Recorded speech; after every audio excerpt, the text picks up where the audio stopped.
Қайырлы күн.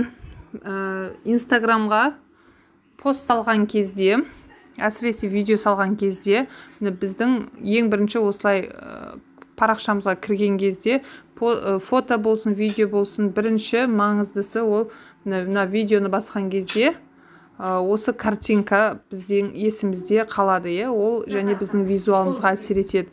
Сол себепті осылай обложканы өзіміз таңдап алуға болады. Оны қалай десеңіздер, міне галереядан кіріп, салатын видеоңызды тауып аласыз. Және де міне бастық. Менде бәрі керемет. Стрелканы басамыз.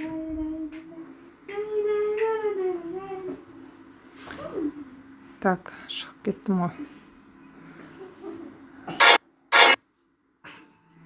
Міне басамыз. Менде бәрі керемет. Тамаша. Жоғарда стрелканы басамыз. Міне астында фильтр деп тұр, және міне ең соңында обложка деп тұр. Осы обложканы басамыз. Бізде қазір визуалымызда мынау бірінші осы жер көрінеді. Алмаған бұл жер ұнамайды. Сондықтан мен оны былай видеоның астында ұзын сызықтар тұр, соны жылжыту арқылы өзіме видеоның керек жеріндегі фотоны таңдап аламын. Мінекей. Осы жер ұнап тұрмаған, себебі менде қазір визуал қоңыр түсте болып жатыр. Шашымның қоңыры басым көріну үшін мен осы жерді таңдап аламын.